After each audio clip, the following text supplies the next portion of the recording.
Boa noite, gente. Já iniciei nossa gravação aqui para a aula de hoje, tá?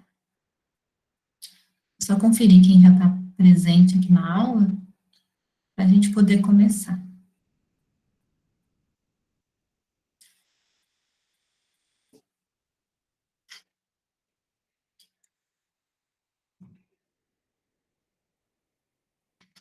A Adriane está aí, o André ainda não, a Bárbara também não, o Gabriel também não, o Gustavo, a Isabela está, o Israel também,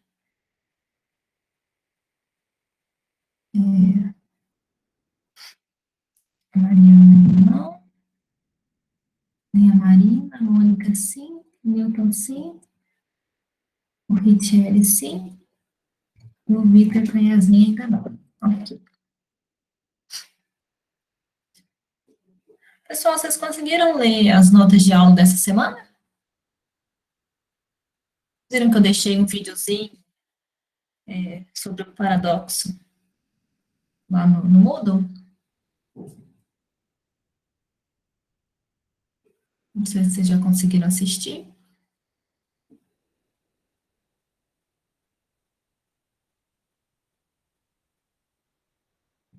Não? Eu vou apresentar, então, os conceitos dessa semana e aí a gente vai falando sobre eles pausadamente, tá? Deixa eu abrir minha tela. Tá.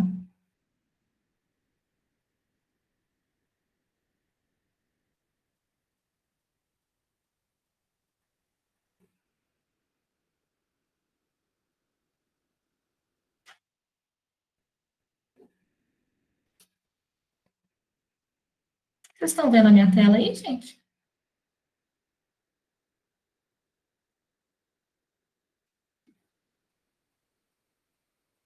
Está apresentando direitinho?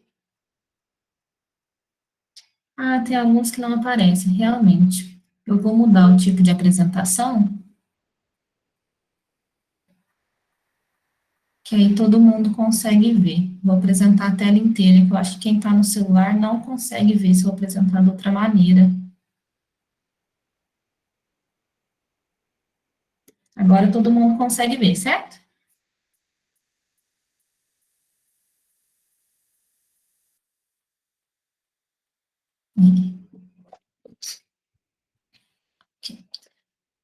Então, a gente vai falar um pouco de conjuntos finitos e infinitos, mas hoje a gente ainda vai estar com foco nos números naturais, tá? A gente ainda não vai falar de todo o conjunto dos números reais, a gente vai falar especificamente dos naturais ainda. Aí depois a gente vai acrescentando alguns conceitos até a gente chegar nos reais, tá? Que é o nosso objetivo. Então, vou começar aqui com um pouquinho do contexto histórico disso que a gente vai estudar, sobre essa ideia de infinito, que essa ideia de infinito é um fascínio dos matemáticos e filósofos, desde o início aí do que a gente conhece como a matemática dedutiva. E o cálculo diferencial integral, ele foi desenvolvido com base na ideia de incrementos infinitamente pequenos ou somas infinitamente grandes. O que a gente tem? Não consigo abrir do jeito que está aqui. Eu vou ter que sair e entrar de novo, gente. Peraí.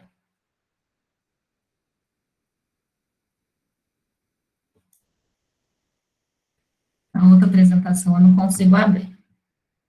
Vou mostrar para vocês aqui, então, lembrando lá do cálculo, quando vocês viram a soma de rima, lembra que essa soma, ela é dada aí para calcular a integral de uma função qualquer, num intervalo aí, pré-definido, e quanto mais retângulos a gente tem, melhor é a nossa aproximação para o valor da integral, certo?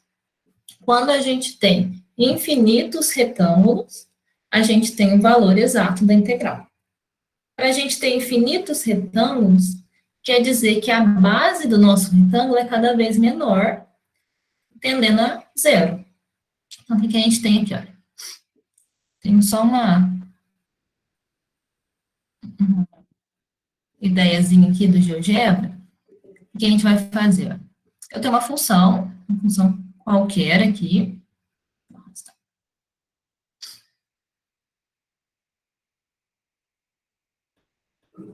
Na hora que a gente aumenta o número de retângulos, tá vendo que essa área dada pelos retângulos representa cada vez melhor a área abaixo dessa curva? Então, quanto mais retângulos a gente tiver, melhor é essa aproximação. Então, a ideia da soma de Riemann é fazer com que esses retângulos tendam a ser infinitos retângulos, para que a base desse retângulo tenda a zero. Vocês viram isso em cálculo, certo?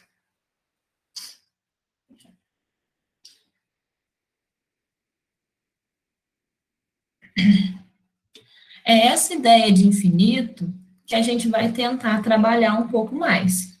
Lá em cálculo, a gente vê ela muito assim, de uma maneira intuitiva, mas falar de infinito é muito complicado, porque às vezes coisas que são muito naturais, até óbvias, quando a gente fala de coisas finitas, não são tão naturais assim no infinito.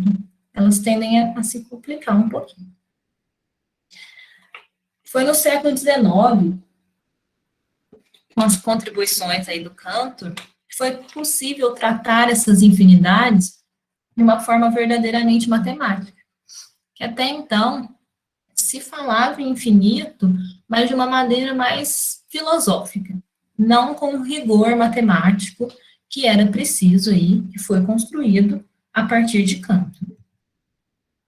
As ideias dele eram revolucionárias. Isso acabou gerando conflitos entre os matemáticos da época. E alguns matemáticos importantes foram contra até o trabalho dele, como Poincaré e Kronecker. Inclusive, está no próximo slide. Vou ler primeiro, antes de eu comentar. Cantor acreditava que existiam vários níveis de infinito. O mais alto deles, o absoluto e inatingível, era o próprio Deus. Seu caráter místico e sua mente conturbada devem tê-lo levado a se debruçar sobre tal tema tão profundo, revolucionário e ousado na matemática. Por que que alguns matemáticos desacreditaram o trabalho dele? Em parte por conta dessa questão mística que o Cantor atrelou à matemática. Então, ele levava o lado religioso e o lado científico muito próximos. Tanto que ele falava aqui, olha, que o mais alto dos infinitos, o infinito absoluto, era o próprio Deus. Isso levou a ele ser desacreditado por alguns matemáticos, essa mistura entre religião e ciência. E assim, né, ele tem vários relatos aí de coisas conturbadas mesmo que ele acabou fazendo, né, ele e muitos outros cientistas aí famosos, né. Cantor conseguiu quantificar e dar uma hierarquia aos níveis de infinito. Então, aqui a gente vai ver que nem todo infinito é igual. Não é porque uma coisa é infinita e outra coisa também é infinita que esses infinitos são do mesmo tamanho. Vou falar assim, tá? Existem diferenças entre os infinitos. Então, por incrível que pareça, apesar de a ideia ser totalmente contra a nossa intuição, seu trabalho colocou em bases sólidas a análise de conjuntos, funções e outros elementos que têm caráter contínuo na matemática. A mesma solidez foi dada a ciências que não sobrevivem hoje sem os cálculos usando números reais.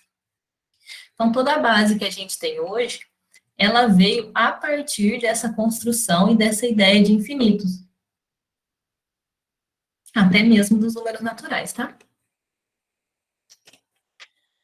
Aí o videozinho que tá lá no Moodle é sobre o paradoxo de Aquiles. Aquiles e a tartaruga.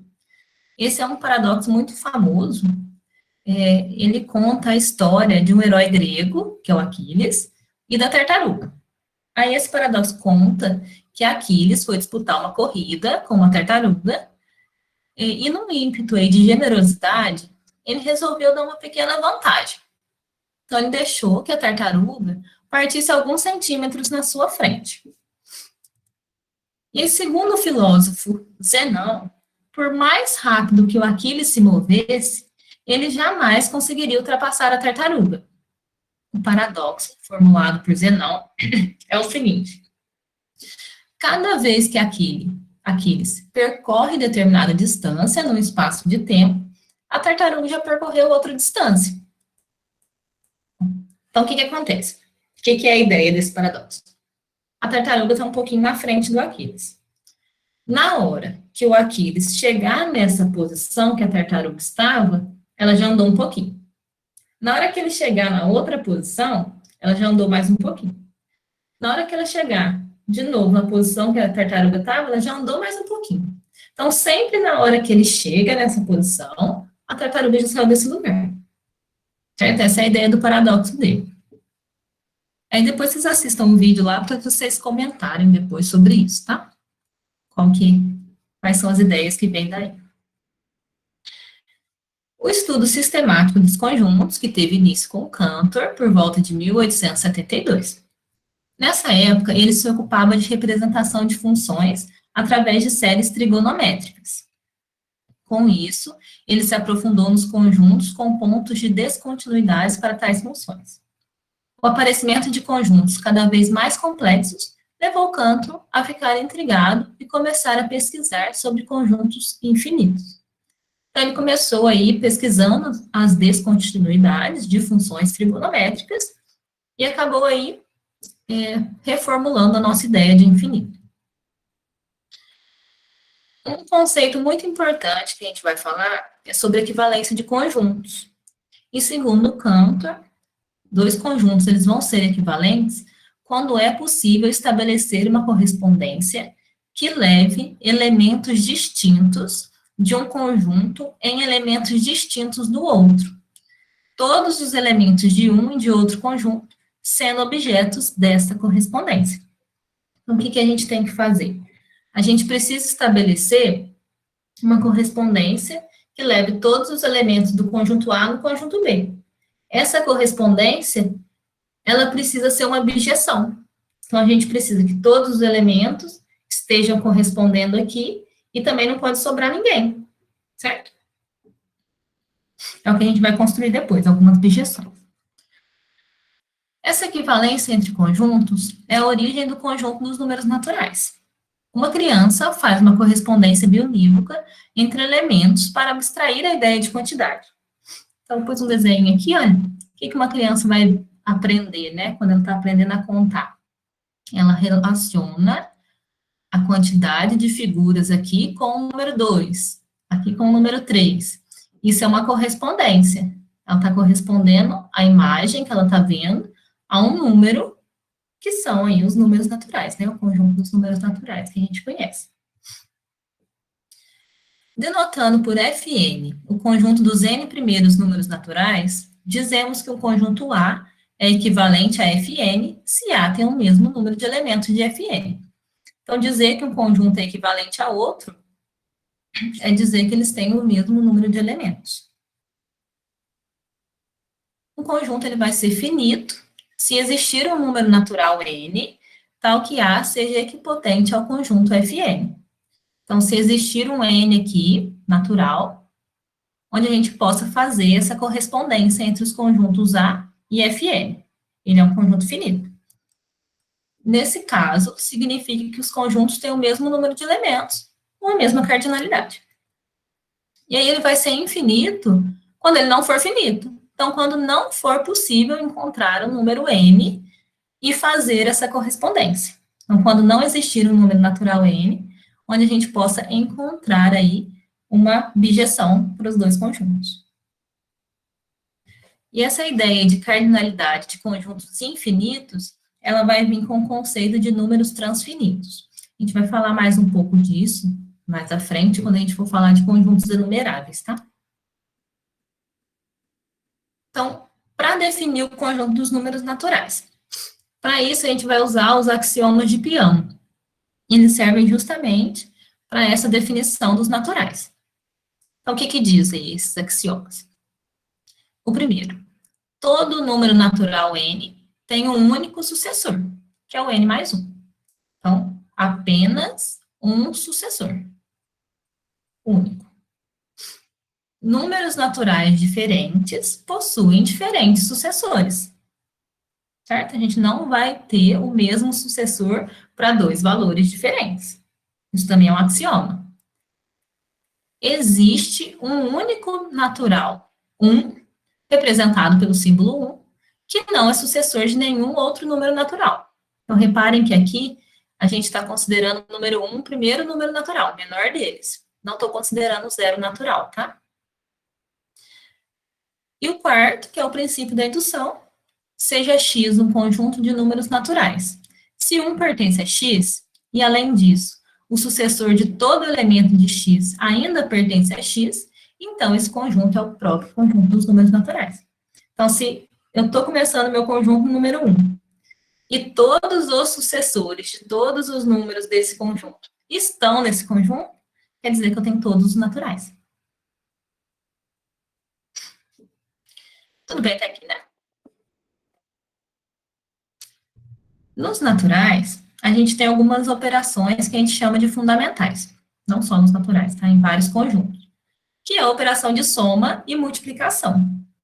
Eu estou deixando isso aqui bem claro, essas operações fundamentais. Vocês vão ver com mais detalhes quando vocês forem estudar corpos. Imagino que estruturas algébricas, eu acho.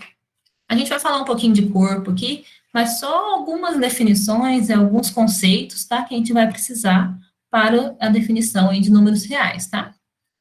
E aí a gente está falando de operações fundamentais porque elas estão relacionadas depois quando a gente for falar de corpo.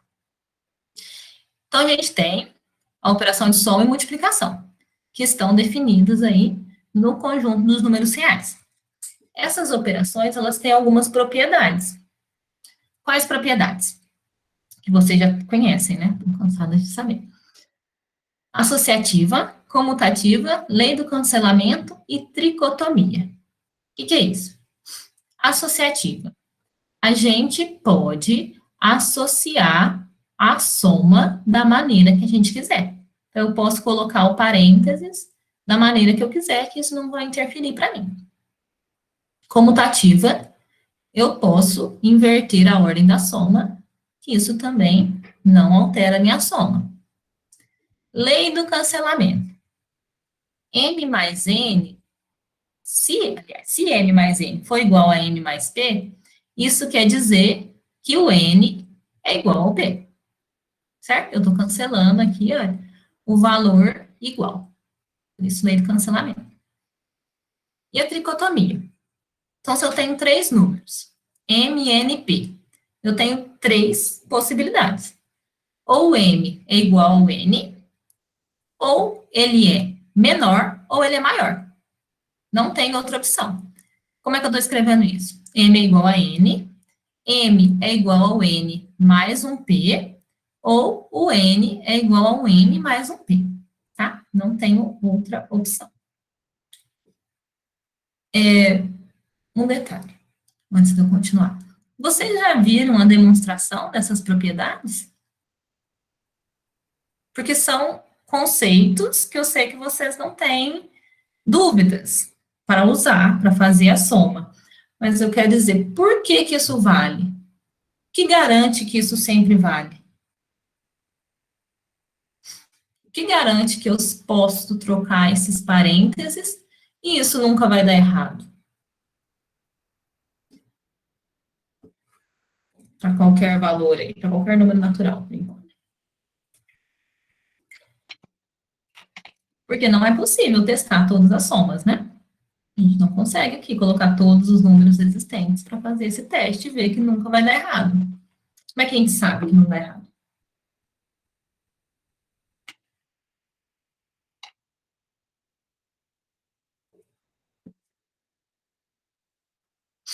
Vocês sabem essa demonstração, então, gente?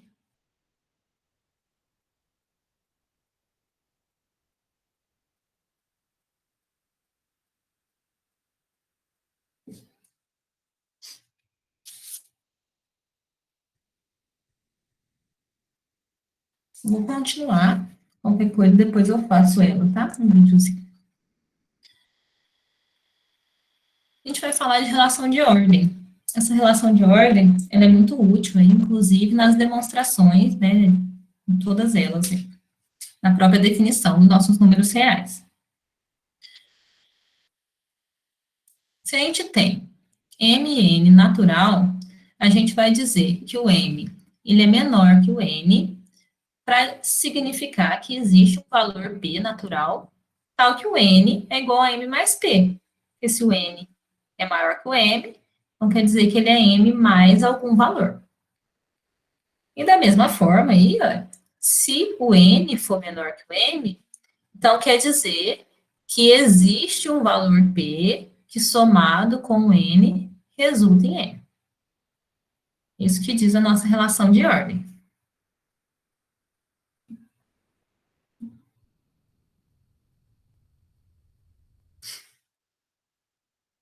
Essa relação, ela também tem algumas propriedades. Quais propriedades? A transitividade, a tricotomia e a monotonicidade. Então, a transitividade. Se a gente tem m menor que o n e o n menor do que o p, a gente vai ter, pela transitividade aqui, que o m é menor que o p. A tricotomia, ela diz que dado dois números naturais m e n, ou a gente tem esses valores iguais, m menor que o n, ou n menor que o m. Tá vendo que agora eu já estou usando o menor aqui, olha, porque a gente já definiu o que, que é essa relação, certo? Essa relação de ordem.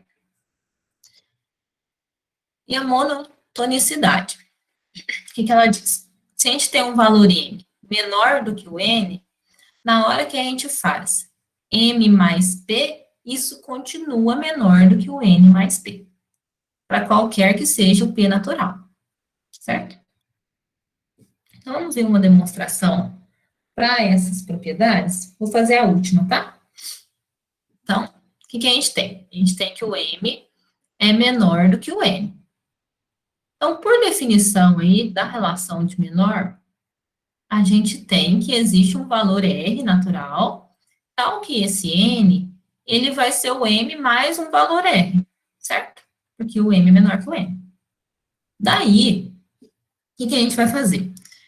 Eu vou pegar o n mais p, que é igual a m mais r mais p, certo? Eu só substituir aqui, já que o n é m mais r, eu substituí ele aqui. Okay? Depois, eu estou usando aqui associativa e comutativa, as propriedades da soma. Reparem que a gente pode fazer isso. A gente pode comutar e a gente pode associar. E que a gente chegou à conclusão? Eu tenho n mais p igual a m mais p mais r, certo? O que, que a gente vai concluir? Que o n mais p, ele é maior do que o m mais p. Por quê? Porque além dessa soma, eu ainda precisei de um valor r adicional para chegar ao que eu tinha aqui. Então, se eu tiro esse valor r, quer dizer que esta quantidade é menor do que essa, certo? Então, a gente pode concluir isso, que é o que a gente queria. E aí, falando da operação multiplicação, a gente também tem algumas propriedades. A propriedade também associativa, também comutativa, também a lei do cancelamento, a distributiva e a monotonicidade. Então, associativa, na multiplicação a gente também pode associar os parênteses da maneira que a gente quiser, isso não altera o nosso valor final. A gente também pode comutar e inverter as ordens nesses valores. Também vale a lei do cancelamento, tá? Da mesma forma que se eu tenho m vezes p igual a n vezes p, isso quer dizer que o m é igual ao n, a gente está cancelando esse valor p. Repare que a gente não tem problema aqui, porque a gente nunca vai ter p igual a zero, tá? Já que não é natural. Vale a distributiva, então aqui uma relação da multiplicação com a soma. A gente pode distribuir esse valor para as parcelas aí da soma. Então, a gente tem m vezes n mais o m vezes p. E quando a gente tem o m menor do que o n, se a gente multiplica por p, nesses dois membros aqui, a gente mantém a nossa desigualdade. Ela não inverte. Lembrando que o P é um número natural, então a gente não vai ter assim, nenhum problema com isso. Ok? Então, essas propriedades também são propriedades que vocês estão acostumados, né, a usar. E da mesma forma que a gente demonstrou essa aqui, tá? Essa anterior, todas as propriedades devem ser demonstradas, tá, gente? Eu não estou fazendo todas elas, porque elas são muito parecidas. A maioria dessas propriedades a gente pode demonstrar usando indução. Vou fazer uma delas, vou fazer uma da soma, para vocês verem, tá? Depois eu mando um videozinho para vocês. Agora sim. A gente vai falar do princípio da boa ordenação. O princípio da boa ordenação, para isso, a gente vai precisar de alguns conceitos. Vou falar primeiro de elemento mínimo e elemento máximo. O que é um elemento mínimo? A gente tem um conjunto X, um conjunto de números naturais. A gente vai dizer que P é o menor elemento de X quando o P for menor ou igual a M para todo N pertencente a X. Então, o elemento mínimo é o menor elemento do conjunto. Certo?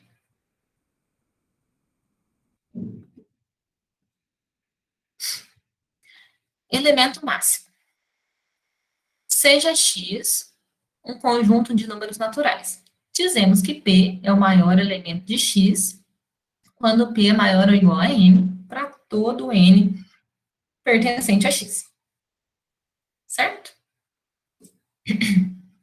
Então, o maior elemento do conjunto. Então, por exemplo, o número 1 é o menor elemento do conjunto N.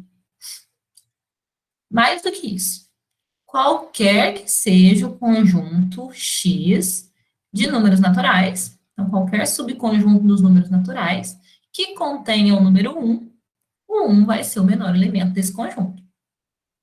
Certo? Aí a gente tem uma proposição, que é a proposição 2.4.8, que ela diz que o menor elemento de um conjunto ele é único. Vocês vão ver que provar a unicidade é muito recorrente na matemática, tá? É importante a gente saber se determinados fatos são fatos únicos ou se eles se repetem. Pode haver outros elementos ali. Como é que a gente justifica isso? Vou pegar um conjunto X, né? Que é subconjunto dos naturais. E a gente vai supor que existam aí P e Q, que são elementos mínimos do conjunto X. Então, eu estou supondo que existem dois elementos, que são elementos mínimos. Como o P é um elemento mínimo, segue a definição que P é menor ou igual a Q. Porque ele é um elemento mínimo, então ele é menor ou igual a qualquer elemento do conjunto X, por definição de mínimo. Mas, da mesma forma aí, né, a gente pode fazer a mesma coisa com o Q. Porque se o Q é um elemento mínimo, ele também é menor ou igual a qualquer elemento do conjunto X. Então, em particular, ele é menor ou igual a P. Certo? Então, se a gente tem P menor ou igual a Q e Q menor ou igual a P, o que a gente conclui disso? Que esses valores são iguais. Então, nosso elemento é único. Certo? Existe um único elemento mínimo. Tranquilo? Aí eu vou pôr como observação, se existir um elemento máximo aí de um subconjunto dos naturais, ele também vai ser único, tá? Mas o elemento máximo não necessariamente ele vai existir, porque a gente pode ter um conjunto crescente aí infinito, né? Então não necessariamente ele existe. Mas nos números naturais sempre existe um elemento mínimo. Aí sim, a gente vai para o princípio da boa ordenação. O que diz esse teorema? Todo subconjunto não vazio dos números naturais possui um elemento mínimo. Então, vamos entender esse enunciado. Ele está dizendo que qualquer subconjunto dos números naturais tem um elemento mínimo. Isso ele é bem, talvez, natural para a gente enxergar, né? Porque, olha, se o 1 pertencer a esse conjunto A, o 1 já vai ser o menor elemento do conjunto, certo? Se o 1 não pertence, pensem só, o conjunto tem que começar em algum valor. Então, esse valor vai ser o menor elemento do conjunto, concorda? Mas aí a gente precisa da demonstração. Esse aqui eu tenho um videozinho pronto. Vou projetar para vocês, espera aí. E eu tenho que projetar de outra forma, senão vocês não escutam.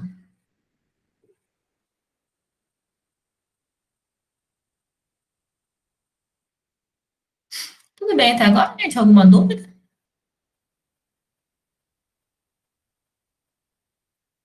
Não?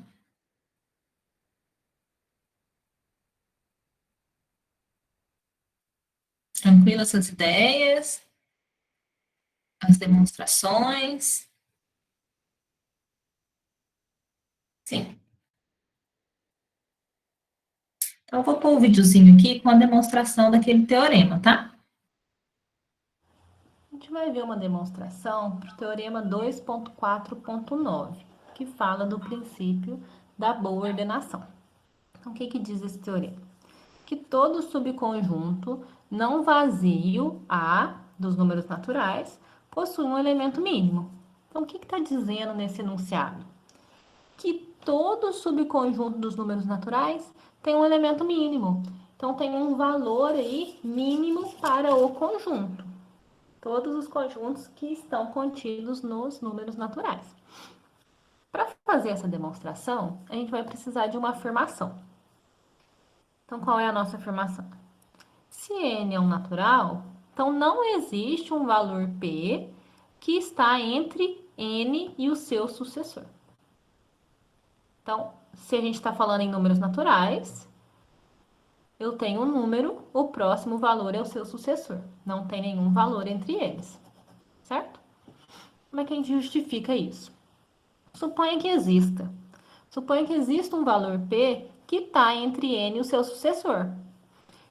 Se isso existe, então a gente tem aí, olha, que, primeiro, a gente acabou de dizer que o p é maior do que o n. Então, o p, ele é a soma de n mais algum valor, que eu estou chamando esse valor de a. Da mesma forma, a gente disse aqui que o n mais 1 é maior do que o p.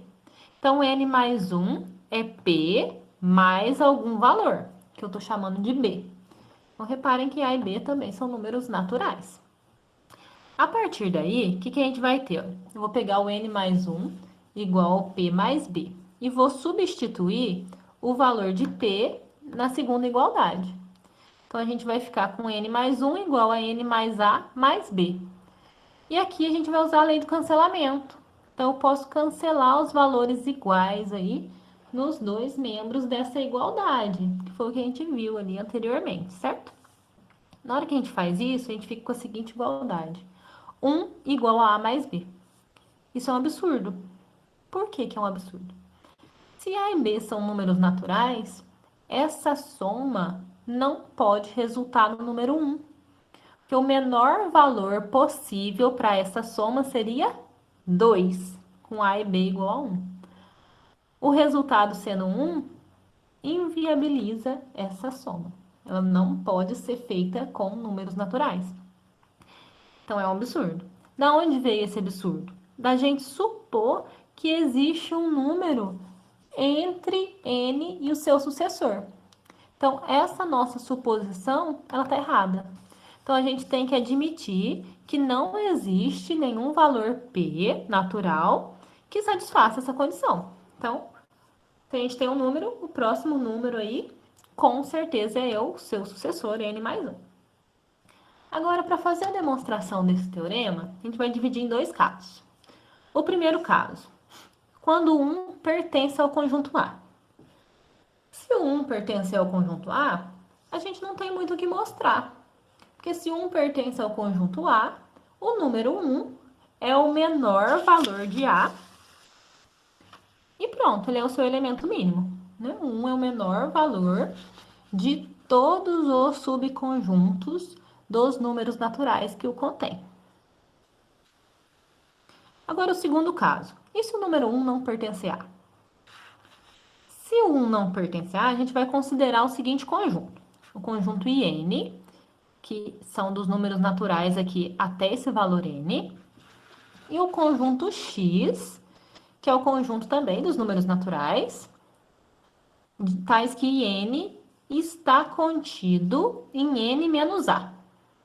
Então, na hora que a gente constrói esse conjunto, reparem que a gente está pegando aí, olha, os elementos de n que são naturais, mas não estão em A. Então, a gente está pegando os elementos de n até um certo valor, certo? A partir de um certo valor n, a gente não vai ter mais aqui números no conjunto x, porque eles estarão no conjunto A, certo? Então, reparem que todos os elementos de A, eles são maiores do que um n. Esse n aqui, ó. Certo? Todos eles. Dessa forma, a gente pode inferir o seguinte: existe um número n que pertence a x, tal que n mais 1 não pertence a x. Então, existe um valor aqui, olha, nesse conjunto x, tal que o seu sucessor já não pertence a esse conjunto mais. Certo? Por que não? Porque ele está contido em A. Reparem nisso. Então, o que a gente tem ainda? Olha, o x, ele é diferente dos naturais. Ele é diferente dos naturais, porque o nosso conjunto A, ele não é vazio. Então, a gente vai ter algum elemento aí no nosso conjunto x. Então, a gente vai saber aí, a gente vai concluir que existe um valor P pertencente ao conjunto A, de tal forma que o P, ele é menor do que n mais 1, certo? É o que a gente falou aqui, ó. Vem dessa afirmação. Existe um P no conjunto A, tal que P é menor ou igual a n mais 1. Mas o P, ele é maior do que n. Por que ele é maior do que n? Porque todos os elementos de A são maiores do que n. E se o P pertence a A, ele também é maior do que n. Como ele é menor ou igual e maior, ele é menor ou igual a n mais 1 e maior do que n, o que a gente conclui disso? Que ele tem que ser igual a n mais 1. Não existe outra opção, pela nossa afirmação anterior, certo? Não existe outra opção. Então, o P ele é igual a n mais 1. Pronto. A gente acabou de encontrar o elemento mínimo de A, que é o próprio P. Então, todo subconjunto dos naturais possui um elemento mínimo.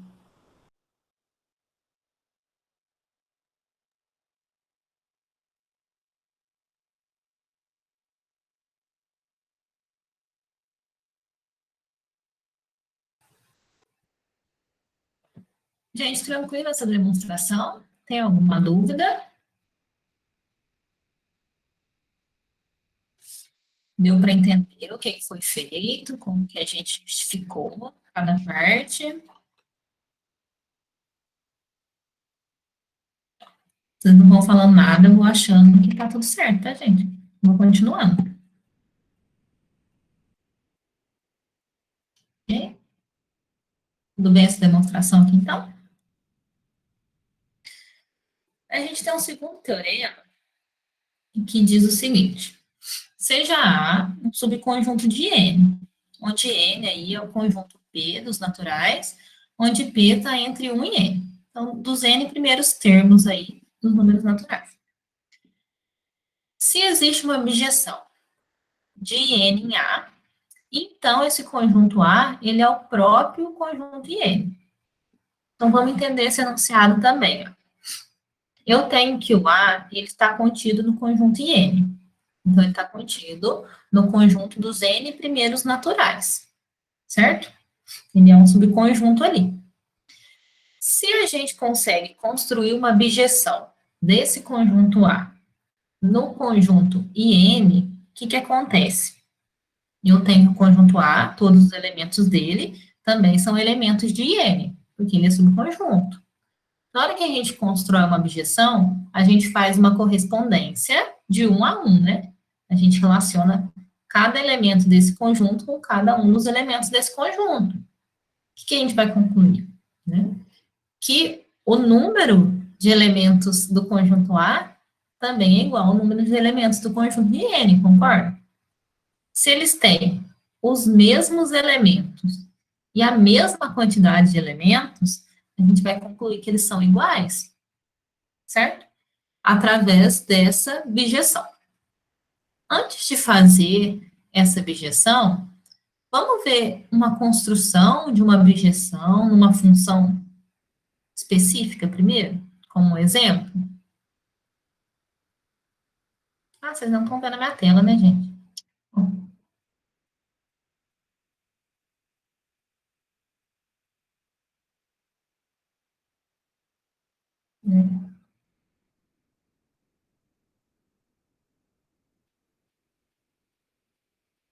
Estou falando desse teorema aqui, ó. Teorema 2.4.10. Então, quando a gente tem um subconjunto de N, onde N representa os N primeiros termos aí dos números naturais, se a gente tem uma bijeção desse conjunto, nesse conjunto A, a gente vai concluir essa igualdade de conjuntos, certo? Agora sim, vocês estão vendo a minha tela, né? Então, vamos primeiro, antes da gente fazer essa demonstração, ver como construir uma bijeção. A gente vai fazer um exemplo específico, tá? Só de construção de bijeção, que pode ser uma função qualquer, vou dar um em particular, tá? Para a gente ver como construir. Então, deixa eu apresentar esse outro, também é uma gravação, tá, gente?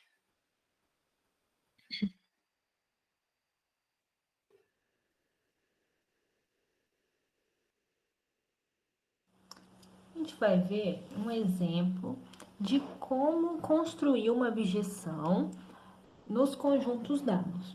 Então, o que a gente precisa? A gente precisa de uma função que seja sobrejetora e injetora. Então, a gente só precisa criar uma função que satisfaça aí injetividade e subjetividade nos conjuntos dados.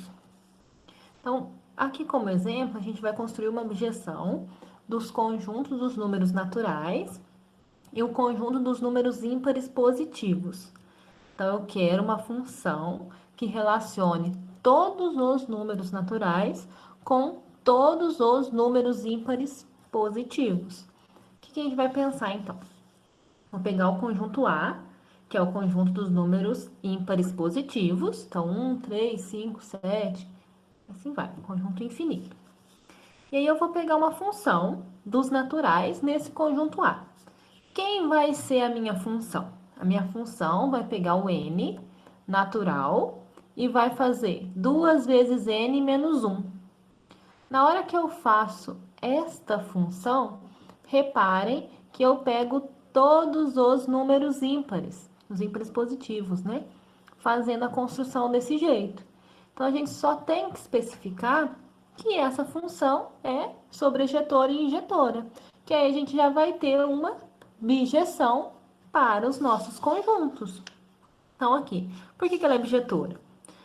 Então, olha, ela é sobrejetora, pois todo A pertencente a A, então, porque todo número ímpar positivo, ele pode ser escrito como 2n menos 1, por definição de números ímpares, certo? Para algum n aí natural. E ela também é injetora, porque se o N1 for diferente do N2, então o valor aqui de 2N1 menos 1 vai ser diferente de 2N2 menos 1, certo? Pelas propriedades aí dos números naturais. Como ela é sobrejetora e injetora, a gente construiu uma objeção. E pronto. É isso que a gente precisa. Então, toda vez que a gente precisar construir uma objeção, a gente precisa encontrar aí uma única função que relacione os dois conjuntos propostos e que seja sobrejetora e injetora.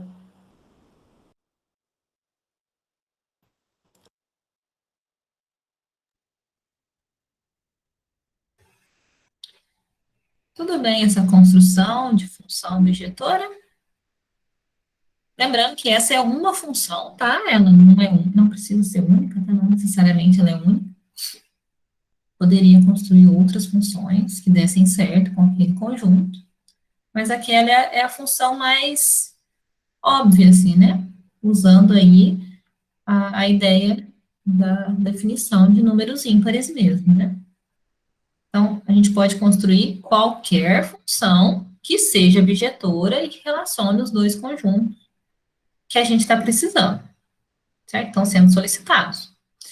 Estou falando disso porque essa ideia de bijeção vai ser muito usada daqui para frente, tá? Quando a gente for falar aí de conjuntos enumeráveis mesmo, a gente vai ter essa ideia de bijeção, e aí é bom que ela esteja clara na cabeça, seja simples de ser feita e com funções específicas para a gente poder generalizar isso.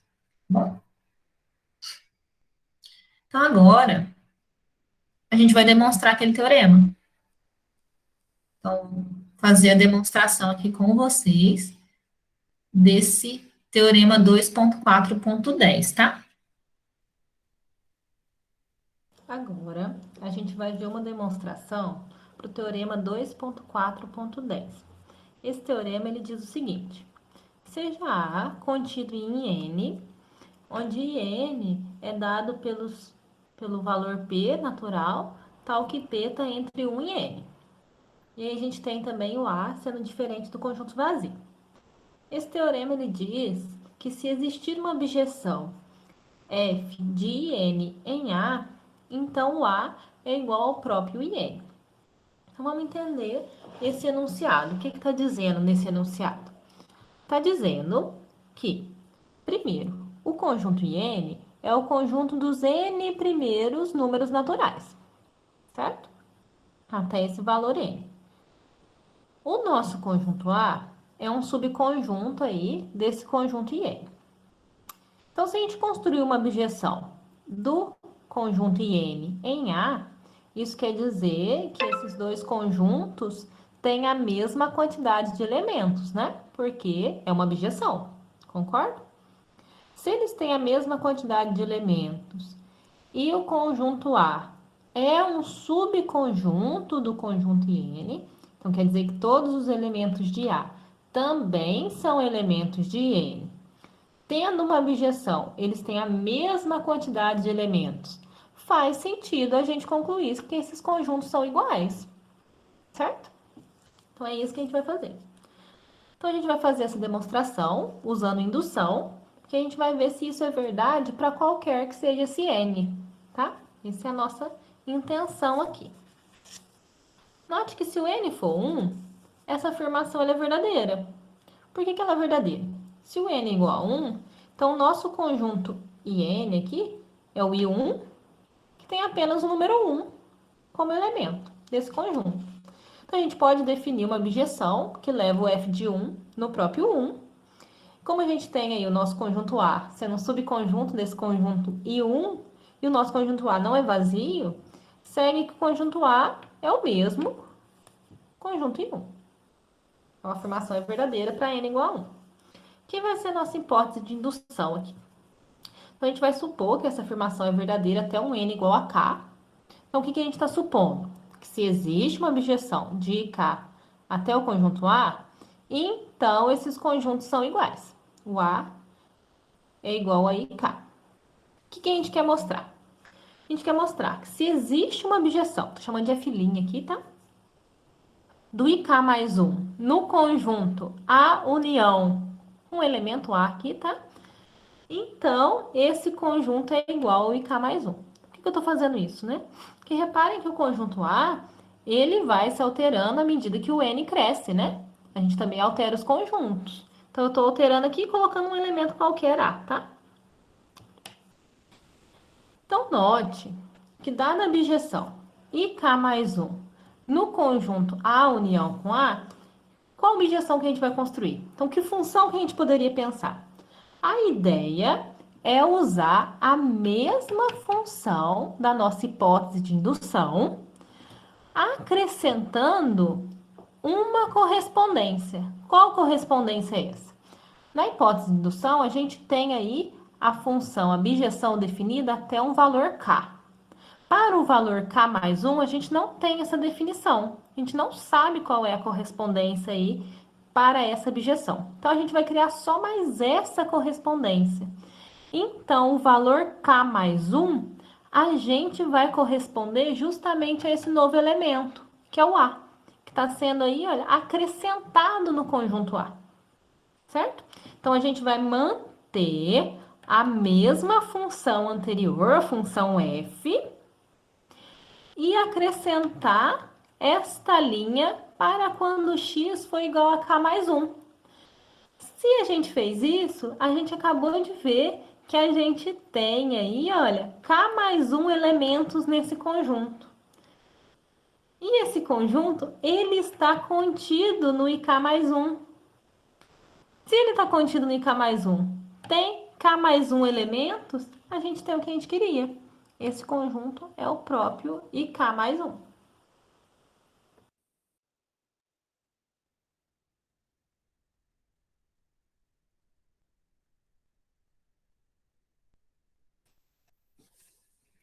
E essa demonstração, gente, conseguiram acompanhar? Ela é um pouco mais complexa, né? Que já junta indução, já junta a ideia de conjuntos aí, de bijeção.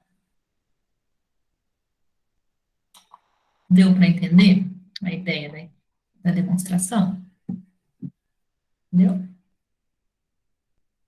Ok. Então, agora, deixa eu apresentar aqui, um sinalzinho. A gente tem alguns corolários. O primeiro corolário, ele diz o seguinte: se existir uma objeção do conjunto IM no conjunto IM, a gente vai ter que o M é igual a M. Essa demonstração, como é um corolário, ela é decorrente do teorema anterior. Eu vou deixar ela em aberto para vocês tentarem pensar sobre ela, tá? Na próxima semana eu vou incluir ela na lista de exercícios, tá bom? A mesma coisa do segundo corolário. Não pode existir uma objeção f de x em y de um conjunto finito x sobre uma parte própria y que está contida em x. O que a gente está dizendo? Se a gente está dizendo que não dá para fazer uma correspondência do conjunto x no conjunto y, uma bijeção, correspondência biunívoca, se o conjunto y for uma parte própria de x, certo? Também é decorrente da demonstração aí do teorema anterior, certo? Isso para conjuntos finitos, tá? A gente vai ver que isso não é verdade em conjuntos infinitos. A gente vai ver isso depois. A gente tem mais um teorema aqui, que ele fala o seguinte: se x é um conjunto finito, então todo subconjunto de x, todo subconjunto y aí de x também é finito. Então, se eu tenho um conjunto finito, todo subconjunto também vai ser finito. O número de elementos de y não excede o número de elementos de x, e ele só vai ser igual quando y for igual a x. Esse é bem intuitivo, né, gente? O que a gente está dizendo? O número de elementos do subconjunto, ele é menor ou igual ao número de elementos do conjunto. Ele só vai ser igual quando esses conjuntos forem iguais. Certo? E aí a gente também tem corolários para esse teorema. Então, o primeiro corolário desse teorema, ele diz, se a gente tem uma função f de x em y, essa função ela é injetiva, ela é só injetiva. Se o y for finito, então o x também será. Então, se eu tenho uma função injetiva aqui, e o meu conjunto y, ele é finito, meu conjunto x também tem que ser finito. Isso também é bem intuitivo, sai pela própria definição, a injetividade, usando o teorema anterior, tá? Além disso, o número de elementos de x não excede o de y. E o segundo corolário desse teorema, ele diz, se a gente tem uma função g de x em y, sobrejetiva agora. Então, o conjunto x, quando ele é finito, ele também garante que o y será finito. E o número de elementos não vai exceder o número de elementos de x. Então, reparem que eles são muito parecidos, só inverte a ordem aqui dos conjuntos, né? Pela função ser injetiva ou sobrejetiva. Não vou fazer essas demonstrações, que eu quero deixar um tempinho para vocês pensarem sobre elas, formularem as perguntas aí para ver o que vocês não entenderam, tá? Destas questões, desses enunciados aí, bom?